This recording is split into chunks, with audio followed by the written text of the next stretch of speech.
আজ স্বাধীনতার পর থেকে নিয়ে 53 বছর পার হয়ে গেছে। বহুত রাষ্ট্র ক্ষমতায় বহুত রাষ্ট্রপতি এসেছেন, রাষ্ট্রপ্রধান এসেছেন, রাষ্ট্রনায়ক এসেছেন।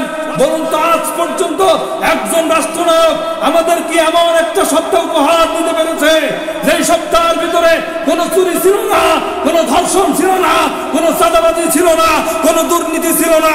এরকম একটা সপ্তাহ কি কেউ উপহার দিতে পেরেছে? পারেন নাই কেন? কারণ মানুষের তৈরি করা মতবাদ দিয়ে কোনোদিন পার্লামেন্ট চালালে সেখানে কোনোদিন শান্তি সুখ আসতে পারে না। কারণ আলাহুল খলক ওয়াল আমর, সৃষ্টি যার, আইন চলবে তার। ওই আল্লাহ ভালো করে জানেন আমি পৃথিবী সৃষ্টি করেছি।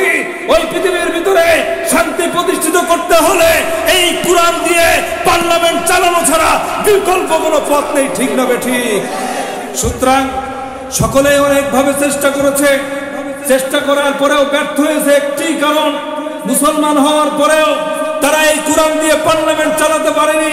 যার কারণে আমরা আজকে এই বাংলার জমিনের দিকে তাকালে দেখতে পাই এখনো পর্যন্ত 53 বছর পার হয়ে যাওয়ার পরেও বড় লোকের পাঁচতলা থেকে ফেলে দেয়া পচা খাদ্য ডাস্টবিনের ভিতরে পথ শিশুগুলি কুত্তার সঙ্গে ভাগাভাগি করে খায়। এখনো পর্যন্ত লক্ষ লক্ষ যুবক যুবতী গ্রাজুয়েট কমপ্লিট করার পরে বেকারত্বের অভিশাপ নিয়ে ঘুরে বেড়ায়।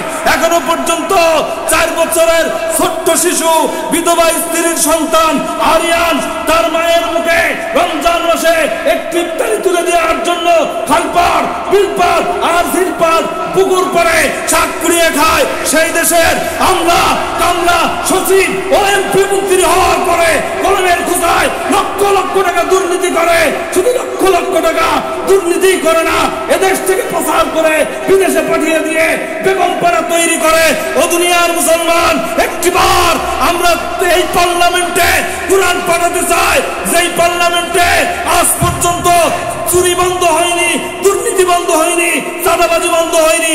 সেই চাঁদাবাজি দুর্নীতি বন্ধ করতে গেলে বলেন তো দেখি পার্লামেন্টে কোরআনের দরকার আছে না নাই? সেই পার্লামেন্টে যদি এই কোরআন পাঠানোর মাধ্যমে মাত্র একটি আয়াত, সূরাতুল মায়েদার 38 নম্বর আয়াত, ওয়াস-সারিকাতু ফাকতাউ আইদিয়াহুমা জাযাআন বিমা কাসাবা নাকালাম মিনাল্লাহ, এই আয়াত প্রতিষ্ঠিত করে দিয়ে একটি চোর আর একটি চুন্নির হাত যদি কেটে দিতে পারেন ধরা পড়ার পরে, আর সমস্ত টিভি চ্যানেলগুলো দিয়ে লাইভ টেলিকাস্ট করতে পারেন, এদেশের দুর্নীতিবাজ, সাদাবাজ আর চোররা চুরি করার আগে বলুন তো দেখি 10 বার ভাবার দরকার আছে না নাই? সুতরাং আমরা যদি চুরি মুক্ত, ধর্ষণ মুক্ত, চাঁদা মুক্ত, দুর্নীতি মুক্ত একটি দেশ গড়তে চাই, সেই সুন্দর সোনালী দেশ গড়ার জন্য পার্লামেন্টে কোরআন পাঠাতে রাজি আছেন কারা কারা? 2 হাত তুলে আল্লাহকে দেখাই দেন। আমরা যখন প্রথমবার বাংলাদেশ স্বাধীন করলাম কত সালে বলেন তো? 1971 সালে। এই 1971 সাল থেকে নিয়ে আজ পর্যন্ত 53টি বছর পর গেছে না? অনেকেই এই রাষ্ট্র পরিচালনা করেছে, অনেকেই অনেক কষ্ট করেছেন এই রাষ্ট্র পরিচালনার ক্ষেত্রে। কোনো সন্দেহ আছে? আপনারা জানেন কিনা জানি না, জিয়াউর রহমানের কথা বলি। এরপরে অনেকেই অনেক ভালো কাজ করেছে। যে ভালো কাজটা করেছে অস্বীকার করার কোনো সুযোগ আছে? আছে আছে স্বয়ং জিয়াউর রহমানের কথা বলি। এই জিয়াউর রহমানের 2টা ঘটনা আমার জীবনে জানা। একজন আওয়ামী লীগের চেয়ারম্যানের ছেলের কাছের গল্প, সেটা আগে বলি। তিনি বলছেন আমার এলাকার, আমার গ্রামের একজন লোক এই জিয়াউর রহমান রাষ্ট্র ক্ষমতায় থাকা অবস্থায় তার বাড়িতে গিয়েছেন। যাওয়ার পরে তাকে খেতে দিয়েছেন রুটি এবং বুট। অতিথি সাহেব খেয়াল করেন, খেতে দিয়েছে কি? খেজুরের গুড় এবং রুটি। এটা একজন আওয়ামী লীগের চেয়ারম্যান, বাঘারপাড়ায় বাড়ি, সেই আওয়ামী লীগের চেয়ারম্যানের ছেলের গল্প বলছে। আচ্ছা, আওয়ামী লীগের চেয়ারম্যানের কাছ থেকে বা তার ছেলের কাছ থেকে বিএনপি নেতার প্রশংসা তো পাওয়ার কথা, কিন্তু অনেকেই আছে সত্যটা স্বীকার করে। তো তিনি বললেন যে তাকে গুড় এবং রুটি খেতে। তখন তিনি অবাক হয়ে গেলেন যে আমি একটা প্রেসিডেন্টের বাড়ি এসেছি, আমাকে গুড় আর রুটি খেতে দিল। তখন জিয়াউর রহমান যেহেতু প্রেসিডেন্ট মানুষ, এরপরেও তো তিনি আর্মি ছিলেন, তো একজন সেনা কর্মকর্তা থাকার কারণে তার তো যথেষ্ট জ্ঞান ছিল, জ্ঞান থাকার কারণে বুঝে ফেলেছে এই লোকটা কেন এরকম ইতস্ততা বোধ করছে। বলছে, ভাই আপনি কেন ইতস্ততা বোধ করছেন আমি বুঝতে পেরেছি, আপনি এসছেন বলে আপনার জন্য একটু ভালো গুড়ের ব্যবস্থা হয়েছে, আপনি যদি না থাকতেন বা না আসতেন হয়তো বা আমরা শুধু রুটিই খেতাম। তো যারা এরকম কষ্ট করে রাষ্ট্র পরিচালনা করেছে এই দেশে তাদের অবদান নেই? একটু কথা বলেন নেই? তাহলে ইসলাম যদি প্রতিষ্ঠিত করতে পারেন আল্লাহ রাব্বুল আলামিন এই দেশে শান্তি প্রতিষ্ঠিত করে দিবেন। কারণ ইসলামের ভিতরে আপনি শান্তি খুঁজে পাবেন, নতুবা কোনো জায়গায় শান্তি পাবেন না। এবার নবী করিম সাল্লাল্লাহু আলাইহি ওয়াসাল্লাম যেই সোনালী সমাজটা ইতিহাসের পাতা থেকে আমরা জানতে পারি উপহার দিয়েছিলেন, যেই সমাজে চুরি ছিল না, দুর্নীতি ছিল না, চাঁদাবাজি ছিল না, ধর্ষণ ছিল না, তারপরে জিনা ছিল না, বলুন তো দেখি সেই নবী পার্লামেন্ট চালিয়েছিলেন এই কোরআন দিয়ে না অন্য কিছু দিয়ে?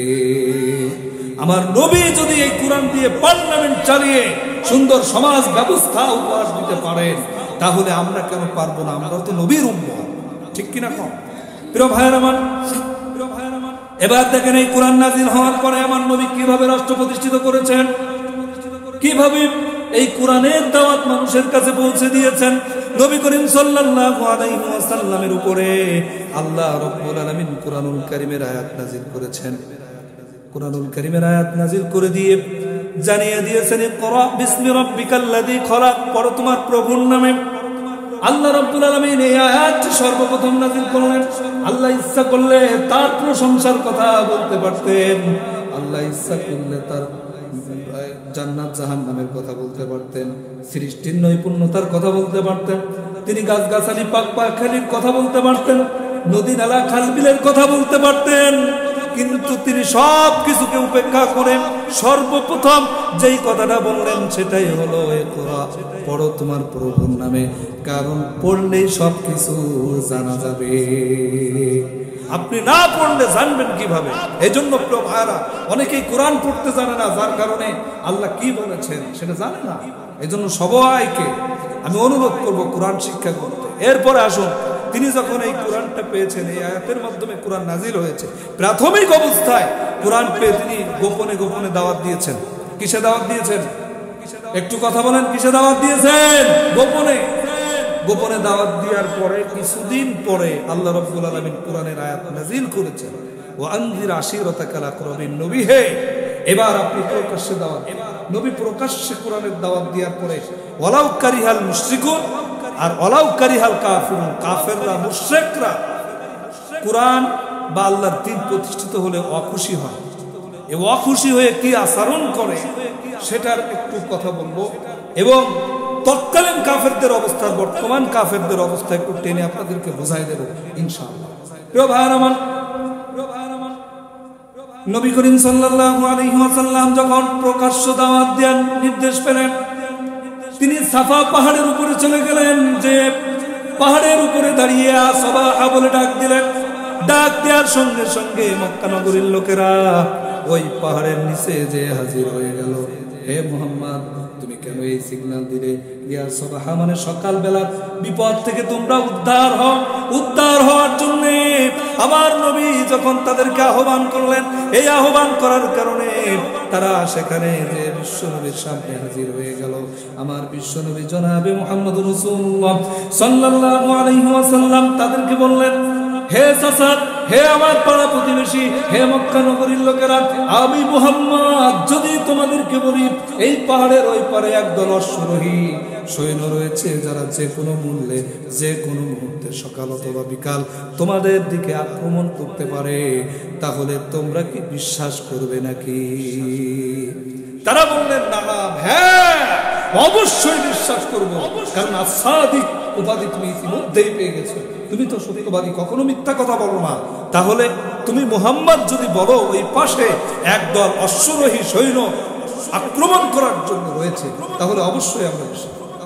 প্রিয় ভাইরা আমার, এই কথা যখন বললেন, এই কথা বলার সঙ্গে সঙ্গে বিশ্বনবী বললেন, তাহলে শুনে রাখুন, ইয়া আইয়ুহান নাস, হে মানব সকল, কুলু লা ইলাহা ইল্লাল্লাহু তুফলিহু, মানব সকল, তাহলে তোমরা বলো লা ইলাহা ইল্লাল্লাহ, আল্লাহ ছাড়া কোনো ইলাহা নাই, আল্লাহ ছাড়া কোনো আইনদাতা নাই, আল্লাহ ছাড়া কোনো বিধানদাতা নাই, একমাত্র রব হিসেবে আল্লাহকেই মেনে নাও।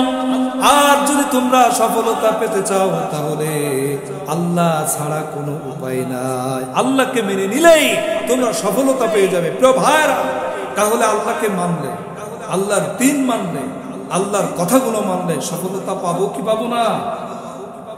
এই কথা যখন বললেন, সঙ্গে সঙ্গে আবু লাহাব একটা পাথর তুলে রসুলের কপাল বরাবর মেরে দিয়েছে। শুধু মেরেই দেয়নি, রসুলকে অভিশাপ দিয়েছে। অভিশাপ দিয়েছে কি? হে মুহাম্মদ, তুমি ধ্বংস হয়ে যাও। নাউজুবিল্লাহ বলেন, নাউজুবিল্লাহ একটু জোরে বলবেন না? হে মুহাম্মদ, তুমি ধ্বংস হয়ে যাও। আচ্ছা, কিসের কারণে অভিশাপ দিয়েছে আপনারা বোঝেন নাই? এক আল্লাহর দাওয়াত দেওয়ার কারণে, এক আল্লাহর দাওয়াত দেওয়ার কারণে এই অভিশাপ দিয়েছে। এই অভিশাপ যখন দিয়েছে, আমার আল্লাহ আরশে আজিম থেকে সহ্য করেন নাই, তিনি সঙ্গে সঙ্গে সূরাতুল আহাব নাযিল করে দিয়ে এই তাব্বাত ইয়াদা আবি লাহাবি ওয়া তাব, এখানে আবু লাহাবের দুই হাত ধ্বংস হোক, আর ধ্বংস হোক আবু লাহাব নিজে। অভিশাপ দিয়ে দিয়েছেন স্বয়ং কে? আল্লাহ। আল্লাহ অভিশাপ দিয়ে দিয়েছেন। এবার এই আয়াতের দিকে একটু তাকান। তাব্বাত ইয়াদা, ইয়াদুন শব্দের অর্থ হচ্ছে হাত। ইয়াদুন শব্দের অর্থ কি? একটু কথা বলেন।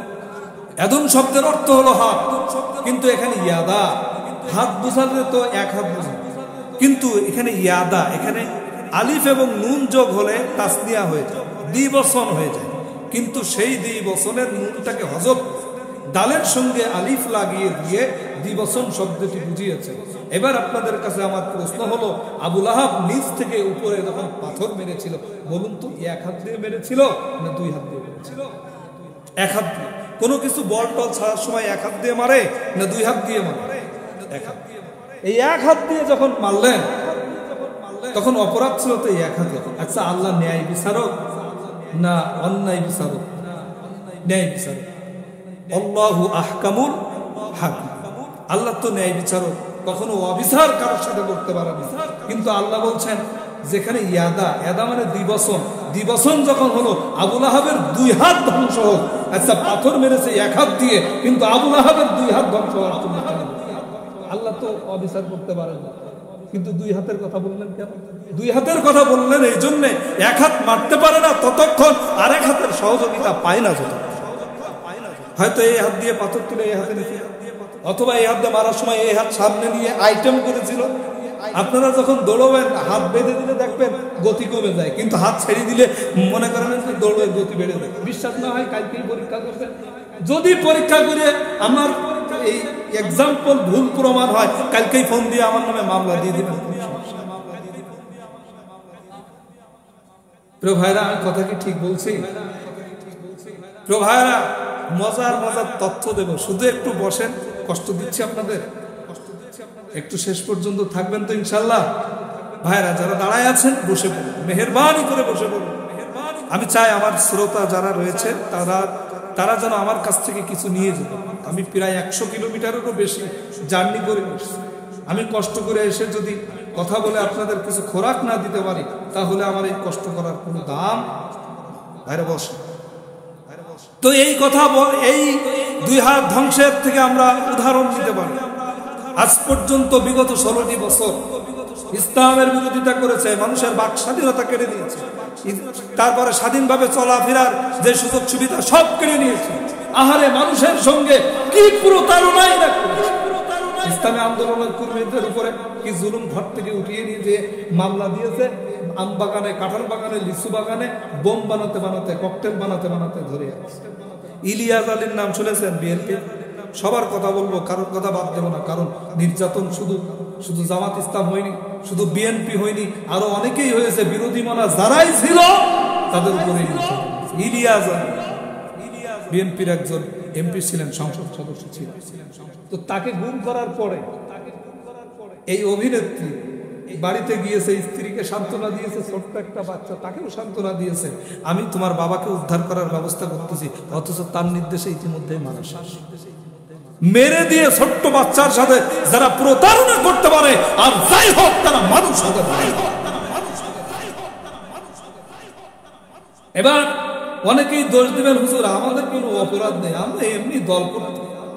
মনে রাখবেন তিনি অন্যায় করতে পারেননি ততক্ষণ যতক্ষণ আপনাদের সহযোগিতা পাই। কারণ এখান থেকে ভোট দিয়ে আপনারাই তাদেরকে ক্ষমতায় বসিয়েছেন। যদি আবুল আহাবের এক হাত পাথর মারার কারণে আর এক হাত সহযোগিতা করার কারণে দুই হাত ধ্বংস হয়, তাহলে কোন জালিম যদি এক হাত জুলুম করে আর যারাই সহযোগিতা করবে তারাও একই অপরাধে পড়বে। ও ভাইরা, কি কি ক্ষতি হয়েছে কুরআন থেকে বলবো, একটা কুরআনের বাইরে থেকে বলবো না, একটু এবার নবী করিম সাল্লাল্লাহু আলাইহি ওয়াসাল্লামের উপরে পাথরের আঘাত মারলেন। নবী করিম সাল্লাল্লাহু আলাইহি ওয়াসাল্লাম বলুন তো দেখি, পাথরের আঘাতকে তিনি কি আল্লাহর জমিনে আল্লাহর দ্বীন কায়েমের চেষ্টা বা দ্বীন কায়েমের প্রসার বন্ধ করে দিয়েছিলেন?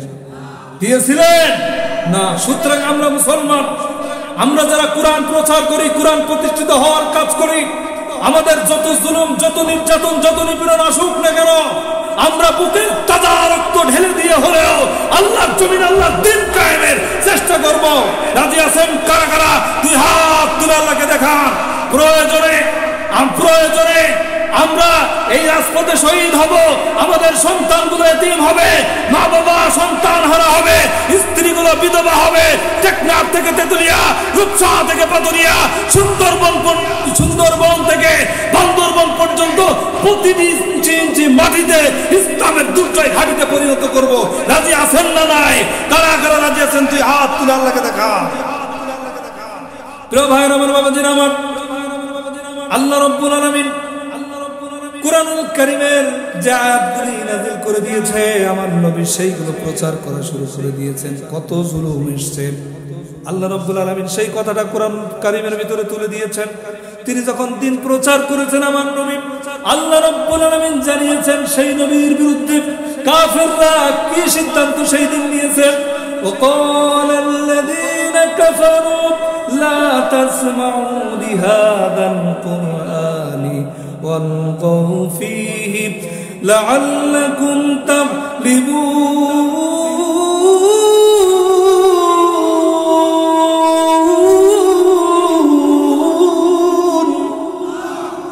আল্লাহ রাব্বুল আলামিন বলছে, কাফেররা সেই দিন সিদ্ধান্ত নিল, নবী করিম সাল্লাল্লাহু আলাইহি ওয়াসাল্লাম যেখানে কোরআন তেলাওয়াত করে, যেখানে কোরআনের আলোচনা করে, লা তাসমাউ লিহাযাল কুরআন, এই কোরআন যেন মানুষ শুনতে না পারে, এই কোরআন শুনতে না দেওয়ার জন্য ওয়ালগাউ ফীহি, সেখানে প্রতিবন্ধকতা তৈরি করতে হবে, বাধা দিতে হবে, লাআল্লাকুম তাগলিবুন, যেন মুহাম্মদ সফলতা অর্জন করতে না পারে,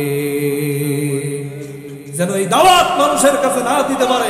দিলেই তো আমাদের কাছ থেকে মুহাম্মদের দিকে এগিয়ে যাবে। এই জন্য তারা প্রতিবন্ধকতা তৈরি করে। দুনিয়ার মুসলমান আমরাও বিগত সালগুলোতে দেখেছি, যেখানেই হক কথা হতো কোরআনের, সেখানেই তারা প্রতিবন্ধকতা তৈরি করত। যেখানেই কোনো ভালো আলেম আসতেন, সেখানেই পারমিশনের ঝামেলা ছিল কি ছিল না। প্রিয় ভাইরা আমার, এবার নবী করিম সাল্লাল্লাহু আলাইহি ওয়াসাল্লাম তাদের সকল বাধাকে উপেক্ষা করে এই কোরআনের দাওয়াত দিচ্ছেন, যার কারণে তারা সিদ্ধান্ত নিল হয় মুহাম্মদকে জেলে আটকাতে হবে অথবা মুহাম্মদকে হত্যা করে ফেলতে হবে। এই জন্য তারা সিদ্ধান্ত নিল মুহাম্মদকে যে কোনো মূল্যে হয় এই কোরআন শোনা থেকে বাধা দিতে হবে অথবা হত্যা করতে হবে। দুইটা উপায়, একটা হলো তাকে আটকে রাখা, আর একটা হলো হত্যা করে দিয়া। এই জন্যে কি করা যায়, রসুলের পাশে যারা ছিলেন তারা আত্মীয় স্বজন ছিলেন, কারণ রসুলকে হত্যা করা চারটেখানিক ব্যাপার। রসুল একটা গৌরবময় বংশের ছেলে, মর্যাদা সম্পন্ন একটা বংশের ছেলে হওয়ার কারণে তার উপরে যে কোনো সময় আক্রমণ করতে তারা ভয় পেত। এবং রসুলের পাশে দুইটা গোত্র ছিল, তার মধ্যে একটা হলো বনু হাশেম আর একটা হলো বনু মুত্তালিব। চিৎকার দিয়ে বলেছে, এই দুইটা গোত্রের সবাই কিন্তু মুসলমান। আবু জাহেল তাদের কাছে প্রস্তাব দিল, মুহাম্মদ আমরা যে লাত মানাত উজ্জাহবন এদের পূজা করি, আমাদের বাপ দাদার ধর্মকে লালন পালন করি, সেই বাপ দাদার ধর্মের মুখে লাথি মেরে এক আল্লাহর দাওয়াত দিচ্ছে অপরাধে, তোমাদের কাছে বলছি মুহাম্মদকে আমাদের হাতে তুলে দাও, আমরা তাকে হত্যা করে ফেলবো, যেহেতু আমাদের কোনো কথাই মুহাম্মদ শুনছে না। প্রিয় ভাইরা আমার, তারা তাদের এই প্রস্তাব না মেনে মুহাম্মদ সাল্লাল্লাহু আলাইহি ওয়াসাল্লামকে নিরাপত্তা দিলেন, তাদের হাতে তুলে দিলেন না। এই কারণে তারা সিদ্ধান্ত নিল যে কোনো মূল্যে মুহাম্মদকে আটকাতে হবে, তা না হলে এই দাওয়াত বন্ধ করা যাবে না। এই জন্য তারা সিদ্ধান্ত নিল এই মুহূর্তে মুহাম্মদ এবং মুহাম্মাদের সঙ্গে যারা একত্রিত হয়ে আছে দুইটা গোত্র, এই দুইটা গোত্রের সঙ্গে আমরা কেউ লেনদেন করব না, কেউ কথা বলবো না, কেউ আত্মীয়তা বন্ধনে আবদ্ধ হব না, তাদের ওখানে কেউ ব্যবসা করতে যেতে পারবে না। এই জন্য মুহাম্মদ সাল্লাল্লাহু আলাইহি ওয়াসাল্লাম সহ এই দুইটা গোত্র গিরি পর্বতের ভিতরে আশ্রয় নিলেন, যেটাকে বলে শেয়াবে আবু তালিব। শেয়াবে আবু তালিবের জেলখানা। এখানে দেখেন কি হয়েছে, ওখানে যখন গিরি পর্বতের ভিতরে আমার নবী করিম সাল্লাল্লাহু আলাইহি ওয়াসাল্লাম সহ দুইটা গোত্র হাজির হলেন, হাজির হওয়ার পরে এরা সকল প্রকার লেনদেন বন্ধ করে এবার রসুলের কাছে বা তাদের কাছে যে খাদ্য ছিল একেবারে ফুরাই গেছে। কারণ কোনো ব্যবসায়ী সেখানে ঢুকতে পারে না, কাউকে যেতে দেয় না, কাউকে কথা বলতে দেয় না, কারোর সঙ্গে মিশতে দেয় না। দেখেন এই ইসলাম প্রসার হয়েছে, আমার নবী কত কষ্ট করেছে, আজকে আমরা মুসলমান পরিচয় দিচ্ছি, আমার নবীর কষ্টের ফসল চিৎকার দিয়ে বসবে। সেই নবীর কথা বলবো না, সেই রসুলের কথা বলবো না, সেই দিন কায়েমের কথা বলবো না, আমাদের জান যাবে তবুও মুখ বন্ধ করতে কেউ পারবে না। ঠিক কিনা বলেন? আপনারা রাগ করতেছেন, আলোচনা কি খারাপ লাগতেছে ভাইরা? শেয়াবে আবু তালিবের জেলখানায় আমার রসুলের সঙ্গে কি আচরণ করা হচ্ছে দেখেন। প্রিয় ভাই আমার, মামাজিন আমার নবী করিম সাল্লাল্লাহু আলাইহি ওয়াসাল্লাম এই কোরআনের দাওয়াত দেওয়ার অপরাধে শেয়াবে আবু তালিবের জেলখানায় তিনটা বছর আটকে থাকলেন। সেখানে সকল প্রকার মানুষের যাতায়াত বন্ধ, কোনো ব্যবসায়ী সেখানে যেতে পারে না। এই জন্যে তাদের কাছে যে খাদ্যগুলো মজুদ ছিল মুহূর্তের ভিতরে, কয়েকদিনের ভিতরে শেষ হয়ে গেছে। এবার আমার নবী করিম সাল্লাল্লাহু আলাইহি ওয়াসাল্লাম ক্ষুধার তীব্র যন্ত্রণা সহ্য না করতে পেরে এই পৃথিবীর সর্বকালের সর্বযুগের সর্বশ্রেষ্ঠ মানুষটা, যার জীবনে কোনো অপরাধ ছিল না, জিনার চরিত্র সম্পর্কে স্বয়ং কাফেররা পর্যন্ত ভূয়সী প্রশংসা করেছেন, সেই নবী করিম সাল্লাল্লাহু আলাইহি ওয়াসাল্লাম আজ তার কাছে খাদ্য নেই, খাদ্য পেয়ে গেছে, খাদ্যের অভাবে তিনি ছাগলের চামড়া খেলেন, গাছের পাতাগুলি খেলেন, বাবলা গাছের ছাল খেলেন, পাতা খেলেন। পাতা খাওয়ার কারণে, ছাল খাওয়ার কারণে আহা আমার নবীর পায়খানা হয়ে গেছে ছাগলের নাদির মতো। ও আমার প্রিয় ভাইরা, কি কষ্ট করে আমার নবী ইসলাম প্রচার করেছে। এই ইসলাম প্রচার করার কারণে আমার নবীর ঘরে আজ খাদ্য নেই। সাহাবায়ে কেরাম যারা ছিলেন, যারা তার সাথী সঙ্গী ছিলেন, তাদের কাছেও কোনো খাদ্য নেই। খাদ্য না থাকার কারণে বিশেষ করে মহিলা এবং ছোট্ট ছোট্ট বাচ্চারা রাতের বেলায় এত চিৎকার চেঁচামেচি করতেন, আশেপাশের লোকজনগুলো জানতে পারত যে ওখানকার মানুষগুলো এখন না খেয়ে খাওয়ার তীব্র যন্ত্রণা সহ্য না করতে পেরে কাঁদতেছে। অথচ আমার নবী যদি আল্লাহর কাছে দোয়া করতেন, কারণ সব নবীদেরকে আল্লাহ রাব্বুল আলামিন একটা করে দোয়া দিয়েছিলেন, যেই দোয়াকে বলা হয় মুস্তাজাবুত দাওয়া, যেই দোয়া করতে দেরি হবে কবুল করতে দেরি হবে না। চিৎকার দিয়ে বলেন সব নবীরা দুনিয়া থেকেই করেছেন, কিন্তু আমাদের নবী, আমাদের মায়ার নবী, বিশ্ব নবী জনাবে মুহাম্মদ রাসূলুল্লাহ ক্ষুধার তীব্র যন্ত্রণা সহ্য করেছেন, কিন্তু একটি বারের জন্যও আল্লাহর কাছে ফরিয়াদ করেন না, আল্লাহ আমার এই ক্ষুধা নিবারণের জন্য তোমার কাছে খাদ্য চাচ্ছি। সেই দোয়াটা আল্লাহর নবী, বিশ্ব নবী আখিরাতের জন্য তার উম্মতদেরকে সুপারিশ করে জান্নাতে নিয়ে যাওয়ার জন্য রেখে দিয়েছেন। চিৎকার দিয়ে বলেন সুবহানাল্লাহ। দুনিয়ার মুসলমান সেই নবীর সুপারিশ আমরা পেতে চাই কিনা?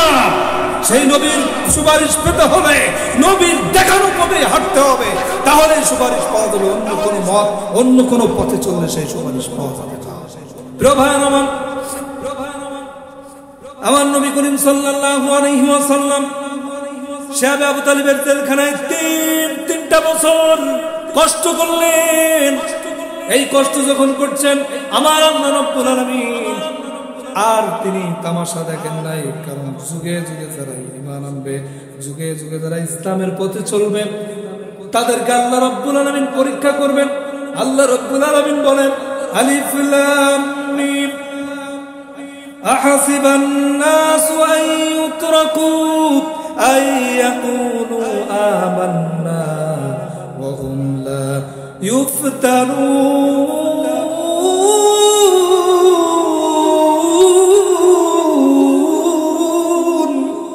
আল্লাহ রাব্বুল আলামিন বলেন, আলিফ লাম মিম এটা হুরুফুল মুকাত্তাআত, এর অর্থ আল্লাহ ছাড়া কেউ জানে না। দুনিয়ার কোন মানুষকে আল্লাহ রাব্বুল আলামিন জানান নাই। তারপরে আয়াত বলছে, আহাসিবান নাসু আন ইউতরাকু আন ইয়াকুলু আমান্না, তোমরা কি ভেবে নিয়েছো তোমরা ঈমান এনেছো, এই কথা বললেই তোমরা মুক্তি পেয়ে যাবে, তোমরা ছাড় পেয়ে যাবে? না না না, আমি আল্লাহ রাব্বুল আলামিন সকলকে পরীক্ষা করব। আল্লাহ রাব্বুল আলামিন বলেন, তো দেখি মুমিনদেরকে কখনো না কখনো পরীক্ষা করেন কিনা।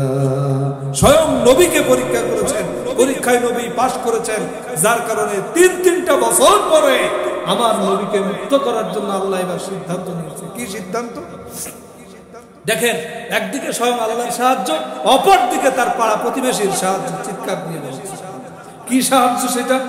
একদিকে আল্লাহ ওহী নাজিল করে জানিয়ে দিয়েছে, ওহী নাজিল করে জানিয়ে দিয়েছেন আল্লাহর নবীর কাছে, নবী আজ পর্যন্ত খুব ভালো করে খেয়াল করবেন ভাই, বিশাল তথ্য দিচ্ছি, যেই তথ্যগুলো হয়তো আগে কখনো শোনেননি, যেই তথ্যগুলো সামনে আসবে ইনশাআল্লাহ আগে কখনো হয়তো বা শোনেননি, 2-1 শুনতেও পারে, তবে এইগুলো শিক্ষা নিলে জীবন পরিবর্তন হতে পারে, এজন্য খেয়াল করতে হবে ভাই। তো আল্লাহ সিদ্ধান্ত নিলেন, কি সিদ্ধান্ত? আল্লাহ রাব্বুল আলামিন সিদ্ধান্ত নিলেন আমার নবীকে মুক্ত করতে হবে। এই জন্য সেই সময় আবু জাহেল কর্তৃক আমাদের নবীর বিরুদ্ধে যেই চুক্তিনামা করেছিল, বলুন তো দেখি আজকে সমাজের ভিতরে যেই চুক্তিনামা হয়, সেই চুক্তিনামাটা কাগজের উপরে কিনা? কাগজের উপরে, কিন্তু সেই সময় তো কাগজ আবিষ্কার হয়নি, এই কারণে তারা চামড়ার উপরে লিখেছে। সেই চুক্তিনামা চামড়ার উপরে লেখার কারণে আল্লাহ রাব্বুল আলামিন এক ধরনের পোকা পাঠিয়ে দিয়েছেন। ওই পোকাকে পাঠাইছেন ওই চুক্তির কথাগুলো খেয়ে ফেলার জন্য। আল্লাহ রাব্বুল আলামিন ওহী নাজিল করে নবীকে জানিয়েছেন, নবী আমি এক ধরনের পোকা পাঠিয়ে আপনার বিরুদ্ধে যে চুক্তি হয়েছে ওই চুক্তিগুলো খাওয়ার সুব্যবস্থা করেছি, শুধুমাত্র সেই কথাগুলো অবশিষ্ট আছে যে কথাগুলো আমার নাম দিয়ে লেখা হয়েছে। তার মানে ওই চুক্তির ভিতরে আল্লাহর নাম ছিল। এবার আপনাদের কাছে আমার প্রশ্ন হলো যে এই চুক্তি কারা করেছে? কাফেররা করেছে। কারা করেছে? কাফেররা করেছে। এখন আপনাদের কাছে আমার প্রশ্ন হলো, কাফেররা করলে আল্লাহর নাম এখানে আসবে কেন? তার মানে তারাও আল্লাহকে বিশ্বাস করত, কিন্তু আল্লাহর সাথে তারা শিরিক করত। কি শিরিক? তারা লাত, মানাত, উজ্জা, হবলকে তারা পূজা করত। একদিকে আল্লাহকে স্বীকার করত, আবার আরেকদিকে কি করত? তারা লাত, মানাত, উজ্জাকে শিরিক করত। কিন্তু এখন পরিবর্তন হচ্ছে, এখন অনেকেই আছে আল্লাহকেও মানে, আবার মা দুর্গা, মা কালী, মা সরস্বতী, আর কি কি আছে, আরো আছে না পূজা মণ্ডপে যেই পূজাগুলো করা হয়, মা দুর্গা, মা কালী, মা সরস্বতী, এই পূজাগুলো হয় না? এবার দেখেন তৎকালীন জামানার কাফেররা তারা যে মুশরিক ছিল, কি কারণে? ইন্না শিরকা লাযুলমুন আযীম, নিশ্চয় শিরিক হচ্ছে বড় জুলুম। ইয়া বুনাইয়া লা তুশরিক বিল্লাহ, হযরত লুকমান আলাইহিস সালাম তার সন্তানদেরকে ওসিয়ত করেছেন। সেই ওসিয়াতের কথা নসিহত করেছেন, সেই নসিহতের কথা আল্লাহ কুরআনুল কারীমের ভিতরে তুলে দিয়েছেন যে লুকমান তার সন্তানকে যেই টিপস, সন্তানকে যে নসিহত করেছেন, সেই নসিহতটা হলো আল্লাহর সাথে কারো শিরিক করা যাবে না, অংশীদার সাব্যস্ত করা যাবে না। কারণ হচ্ছে আল্লাহু আল্লাহ এক। প্রিয় বন্ধুগণ আমার, আল্লাহ যেহেতু একক, আল্লাহর সাথে অংশীদার করা যাবে না, আল্লাহকে শুধু রব হিসেবে মানতে হবে। এই জন্য আল্লাহর নাম নিলেও তারা লাত, মানাত, উজ্জা, হবলকে মানত, যার কারণে তারা মুশরিক ছিল। এবার এই তৎকালীন জামানার কাফেরদের সাথে বর্তমান কাফেরদের একটু মিলায়, যারা কোরআনের বিরোধিতা করেছে, যারা 16টি বছর মানুষের উপরে নির্যাতন করেছে, তারা কিভাবে মুসলমান আছে না গেছে একটু প্রমাণ দিন। একদম তাদের প্রধান নেতা থেকে একটু শুরু করি। বলুন তো দেখি, তাদের প্রধান নেত্রী হচ্ছে শেখ হাসিনা। একবার নয়, দুইবার নাই, তিনি অনেকবার হজ করেছে কিনা? হজ করেছে কিনা?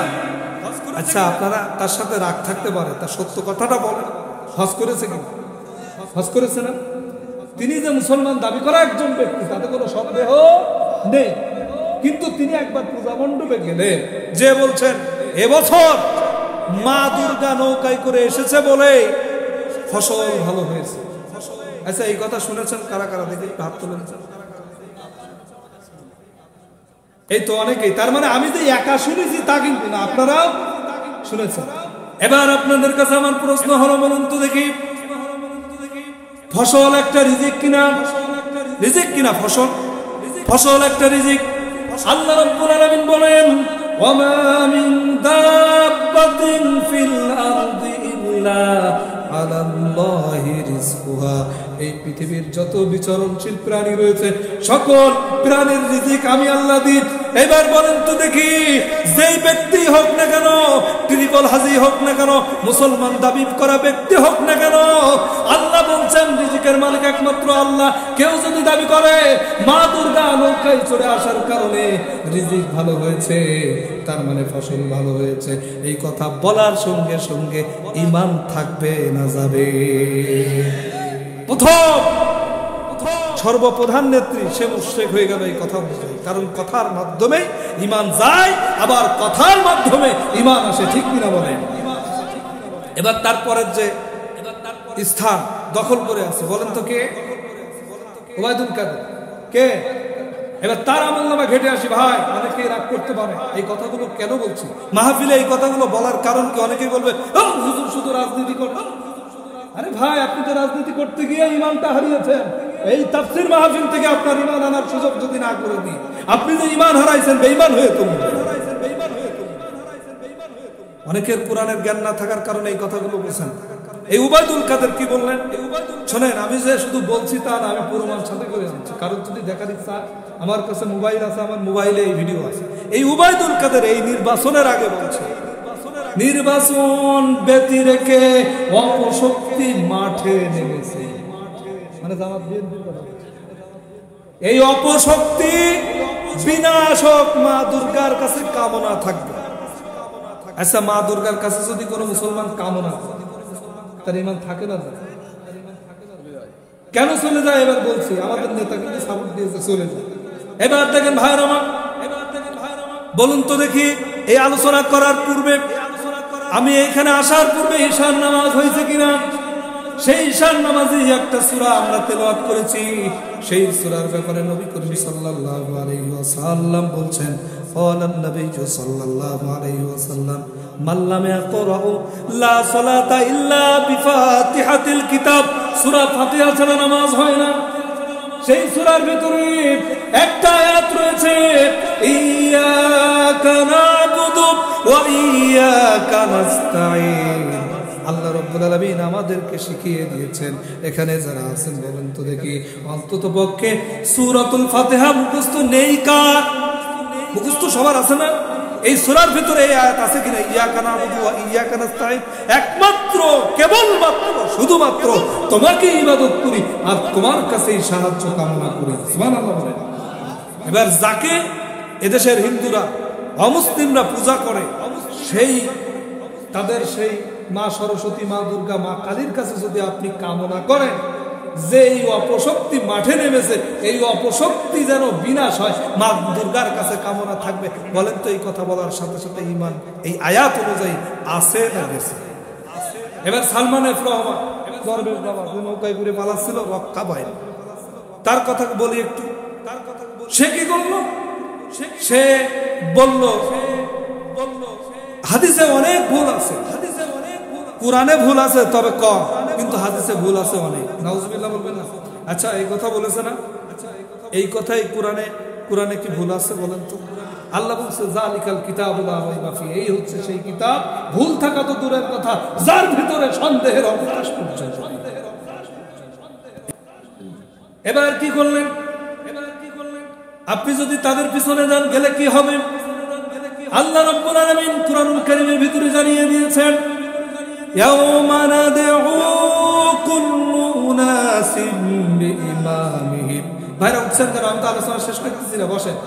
ওনারা বলছে তাই, আরে ভাই বসেন না, আমি আলোচনা শেষ করতেছি, বসেন, এখনো সময় আছে ভাই, অনেক সময়, বসেন না। এখনো নবী করিম সাল্লাল্লাহু আলাইহি ওয়াসাল্লাম কিভাবে বের হবে আপনারা জানবেন না? হাদিস থেকে শোনাবো, আপনারা জানবেন না? প্রিয় বন্ধুগণ আমার, তাদের পিছনে গেলে কি হবে একটু লক্ষ্য করেন। আল্লাহ রাব্বুল আলামিন বলছে, কিয়ামত দিবসে প্রত্যেক নেতা সহকারে আমি ডাকবো।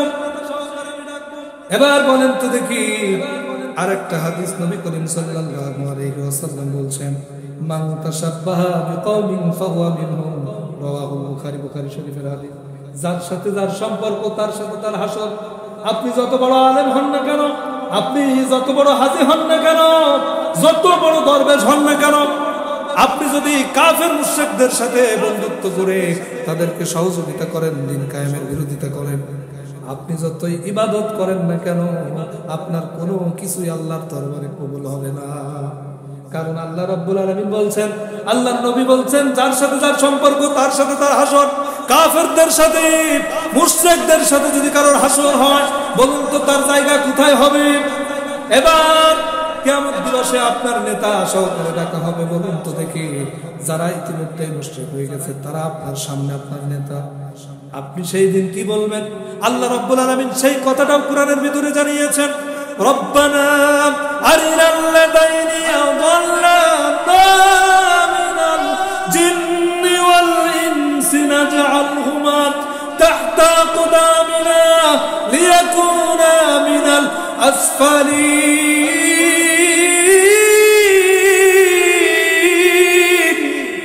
আল্লাহ রাব্বুল আলামিন বলছেন, সেই দিন মানুষেরা বলবে, জিন এবং মানুষের ভিতরে যারা আমাদেরকে ধোঁকা দিয়ে বিপদগামী করেছিল, যাদের নেতৃত্ব মেনে চুরি করেছি, যাদের নেতৃত্ব মেনে ধর্ষণ করেছি, যাদের নেতৃত্ব মেনে চাঁদাবাজি করেছি, যাদের নেতৃত্ব মেনে মানুষকে হত্যা করেছি, যাদের নেতৃত্ব মেনে ইসলামী আন্দোলনের কর্মীদেরকে বাধা দিয়েছি, কোরআনের মাহফিলে বাধা দিয়েছি, তারা সেই সমস্ত নেতারা আজকে কোথায়? সেই সমস্ত মানুষেরা আজকে কোথায়? তাদেরকে পায়ের নিচে পিষ্ট করে দিয়ে তারপরে জাহান্নামে যেতে চায়। আজকে নেতাও জাহান্নামী, কর্মীও জাহান্নামী। এবার বলেন, মুসলিম তারা দাবি করেন তারা জাহান্নামে যেতে চান না জান্নাতে যেতে চান? যারা কথা বলেনি তারা মনে হয় জাহান্নামে যেতে চান। জান্নাতে যেতে চান না জাহান্নামে যেতে চান? জান্নাতে। প্রিয় ভাইয়ের আমার, তাহলে এখান থেকে বোঝা গেল, যারা মুশরিক হয়ে গেছে তাদের দল করা যাবে, করা যাবে। আপনাকে অবশ্যই আল্লাহর জমিন আল্লাহর দ্বীন কায়েমের দল করতে হবে, যেই দল করলে আল্লাহ আপনার উপরে খুশি হয়ে যাবে। এবার নবী করিম সাল্লাল্লাহু আলাইহি ওয়াসাল্লাম ওখান থেকে বের হলেন কিভাবে দেখেন, পোকগুলো খেয়ে ফেলেছে, ওখানে শুধুমাত্র আল্লাহর নাম রয়েছে। এরপরে ওখানে হিশাম বিন আমর নামক এক লোক, তিনি চিন্তা করলেন যে মানুষদের উপরে নির্মম নির্যাতন করা হচ্ছে, যে কোনো মূল্যে তাদেরকে সেখান থেকে মুক্ত করতে হবে, কি করা যায়? এই জন্যে তিনি সর্বপ্রথম রসুলের ফুফাতো ভাইয়ের কাছে দৌড়ে গেলেন। হে রসুলের ফুফাতো ভাই, তুমি কি দেখো না তোমার মামাতো ভাইয়ের উপরে কি নির্যাতন চলছে? শুধুমাত্র কোরআনের দাওয়াত দেওয়ার কারণে, ইসলামের দাওয়াত দেওয়ার কারণে। ইন দ্য মিন টাইম রসুলের ফুফু চলে আসলো, এসে তার সন্তানকে বলছে, তুমি কি দেখো না তোমার মায়ের বংশের উপরে কি নির্যাতন চালানো হচ্ছে? আর আমরা ভালো খাচ্ছি, ভালো পড়ছি, আর তাদের উপরে সে আবু তালিবের জেলখানায় কতটা কষ্ট দেওয়া হচ্ছে। যাও যাও, এই চুক্তিনামার বিরুদ্ধে অবস্থান করে আমার মায়ের বংশের উপরের যে নির্যাতন, এই নির্যাতন তোমরা বন্ধ করে দাও। তখন রসুলের ফুফাতো ভাই বলছে, ও হিশাম বিন আমর, তুমি আর আমি থাকলে তো হবে না, কারণ আবু জেহেলের পক্ষে লোক আছে না? না, শয়তানের পক্ষেও লোক থাকে। কেন থাকে? দুনিয়ার কিছু স্বার্থের জন্য। শয়তানদের পক্ষে লোক থাকে কিনা? ভাইরা আমার, বাবাজি আমার, এবার হিশাম বিন আমর বলছে না না না, দুইজনে তো হবে না, চলো যায়, আর কে আছে? এইভাবে লোক ম্যানেজ করতে করতে একজন, দুইজন, তিনজন, চারজন করতে করতে 5 জন হয়ে গেল। এই 5 জন সিদ্ধান্ত নিল আগামীকাল বৈঠকে, মিটিং এ আমরা যাব, যে কোনো মূল্যে ওই মিটিং এ আবু জাহেলের উপস্থিতিতে এই চুক্তিনামা আমরা ছিঁড়ে ফেলে দেব। এই জন্য তারা দৌড়ে চলে গেল। দৌড়ে চলে গিয়ে ওই চুক্তিনামার বিরুদ্ধে অবস্থান করলো। তারা বলল, ও আবু জাহেল, তোমরা যে চুক্তিনামা করেছো, এই চুক্তিনামায় আমরা রাজি ছিলাম না, খুশি ছিলাম না, আমরা এসেছি এটা ছিলার জন্য। এর মধ্যে রাসূলের চাচা আবু তালিব সেখানে হাজির হয়ে গেল। হাজির হয়ে আবু জাহেলকে বলছে, শোনো শোনো শোনো, এই মুহূর্তে মুহাম্মাদের কাছে আল্লাহ রাব্বুল আলামিন ওহী নাযিল করে দিয়ে জানিয়ে দিয়েছে, যেই চুক্তিনামা তোমরা করেছো, সেই চুক্তিনামার ভিতরে শুধুমাত্র আমার মুহাম্মদ যে আল্লাহর দাওয়াত দেয়, ওই আল্লাহর দাওয়াত দিয়া ওই আল্লাহর নামটা ওই চুক্তিপত্রে আছে, আর বাদ বাকি কথাগুলো খেয়ে ফেলেছে। এবার আবু জাহেল বলছে, আবু তালিব, তুমি কি এখানে ফাজলামি করতে আসছো নাকি? তুমি কি এখানে ফাজলামি করতে আসছো? তিনি বলছেন, না, ফাজলামি করতে আসেনি। আর রাহিকুল মাকতুবের ভিতরে ঘটনাটি এসেছে, পড়বেন, জানতে পারবেন। ভাইরা যখন এই কথা বলেছে, তখন বলছে, শোনো, আমি যে কথাগুলো বললাম, এই কথা যদি সত্যি না, মুহাম্মাদের মাঝখান থেকে আর তোমাদের মাঝখান থেকে আমি যে ব্যারিকেড দিয়ে আমার মুহাম্মদ ভাতিজাকে সেফ জোনে নিয়ে যায়, তাকে যে সেফটি দিই, এই সেফটি থেকে সরে যাব, তখন মুহাম্মদকে তোমরা যা পারো করো, আমার কোনো আল্লাহু আকবার বলবেন, কারণ হেফাজত করার মালিক কে? এবার চুক্তিনামা বের করা। এদিকে যে 5 জন চুক্তিনামার বিরোধিতা করা শুরু হয়েছে, এক পর্যায়ে তর্কতর্কি করতে বের করা হলো, দেখে যে চুক্তিনামা সত্যি।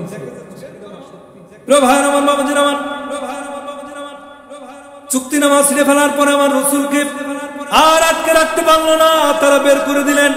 প্রিয় ভাইরা আমার, এবার লক্ষ্য করুন, ওই যে আবু লাহাবের কথা বলছিলাম, ততক্ষণ পর্যন্ত আবু লাহাব এক হাত দিয়ে রাসূলকে পাথর মারতে পারেনি, আর এক হাতের সহযোগিতা ছাড়া।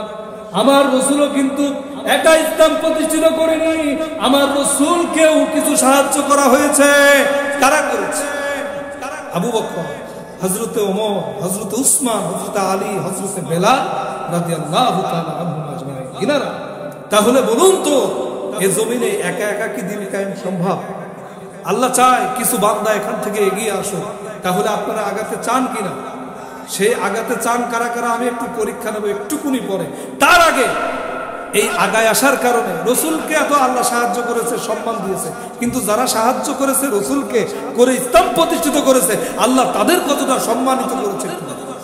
প্রিয় ভাইরা আমার, হযরত বেলাল রাদিয়াল্লাহু তাআলা আনহু হাবশী গোলাম ছিলেন। চেহারাটা খুব কালো ছিল, মলিন ছিল, তার নাকগুলো, চেহারাগুলো এমন ছিল। উমাইয়ার দাস ছিল, কৃতদাস। এই উমাইয়া তার উপরে কি আচরণ করতো দেখেন। হযরত বেলাল রাদিয়াল্লাহু তাআলা আনহু রাসূলের সামনে দিয়ে হেঁটে যাচ্ছেন। ইন দ্য মিন টাইম রাসূলুল্লাহ সাল্লাল্লাহু আলাইহি ওয়াসাল্লাম খাচ্ছিলেন। কি করছিলেন? একটু কথা বলেন। খাচ্ছিলেন।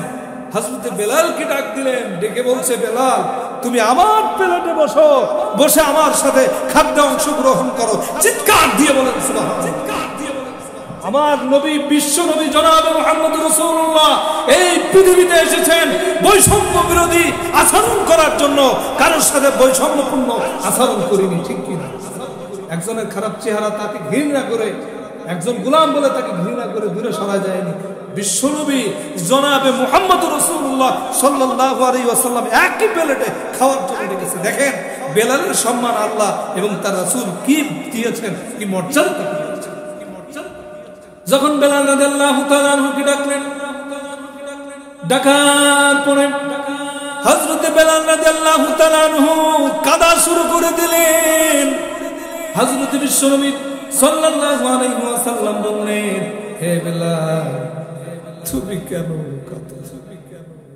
ইয়া রাসূলুল্লাহ, ইয়া হাবিবাল্লাহ, আমি তোমার কৃতদাস, আমি ভুলে গিয়েছিলাম আমি একজন মানুষ। কারণ আমার সঙ্গে মানুষের কি আচরণ, সে আচরণ কখনো করা হতো না।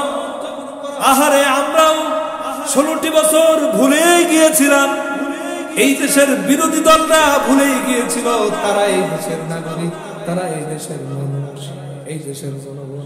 কারণ নেত্রী মাঝে মধ্যে ঘোষণা দিত, এই দেশের জনগণ যদি চায় আমি আর প্রধানমন্ত্রী না হই তাহলে আমি পদ ছেড়ে দেব। জনগণ কত লোক চেয়েছে, কতদিন ছেড়েছে, তার মানে এই জনগণ মানুষই না, তা শুধুমাত্র আওয়ামী লীগের কর্মীরাই। এই যে বৈষম্য জনগণের উপরে কোনোদিন কোনো অভিভাবক সেটা করতে না। আমার রাসূল হচ্ছেন এই জন্য মানুষের জন্য উত্তম চরিত্রের অধিকারী, অনুসরণযোগ্য চরিত্রের অধিকারী। কি বৈষম্য দূর করে দিয়ে কি সুন্দর আচরণ, বৈষম্য বিরোধী আন্দোলন যে হয়েছে আর বৈষম্য দূর করে দিয়ে কি সুন্দর নিয়ম নীতি তৈরি করে দিয়েছে আমার নবী। প্রিয় ভাইরা, আমার বাবাজিরা, আমার নবী করিম সাল্লাল্লাহু আলাইহি ওয়াসাল্লাম বেলালকে ডাকলেন, ডাকার পরে বেলাল কাঁদতেছে। এমন সময় হযরত বেলাল রাদিয়াল্লাহু তাআলা আনহুকে জিজ্ঞেস করা হলো, বেলাল তুমি কাঁদো কেন? ইয়া রাসূলুল্লাহ, ইয়া হাবিবাল্লাহ, আমি যে মানুষ উমাইয়ার কাছে থাকতে কেন ভুলে গিয়েছিলেন? ইয়া রাসূলুল্লাহ, ইয়া হাবিবাল্লাহ, প্রচন্ড শীতের ভিতরে বেলাল, প্রচন্ড শীতের ভিতরে উমাইয়া এবং আমি বেলাল একসাথে যাচ্ছিলাম। আমি তো উমাইয়ার কৃত দাস, উমাইয়ার গায়ে চাদর ছিল, শীতের বস্ত্র ছিল, কিন্তু আমি কৃত দাস হওয়ার কারণে আমার গায়ে কোনো শীতের বস্ত্র ছিল না। আমি উমাইয়ার সাথে একই সাথে যাচ্ছিলাম, উমাইয়ার একাধিক কাপড় ছিল, ইচ্ছা করলে আমাকে দিয়ে আমার শীতটা নিবারণ করতে পারত, কিন্তু সে একটা কাপড় দিল না। না দেওয়ার কারণটা হলো সে বুঝাতে চাইতো আমি হলাম মনিব আর ও হলো দাস, ও হলো খালি গায়ে থেকে কষ্ট করবে আর মালিক সব সময় সুন্দর কাপড় পরে শীত নিবারণ করবে। শুধু তাই না, ইয়া রাসূলুল্লাহ, ইয়া হাবিবাল্লাহ,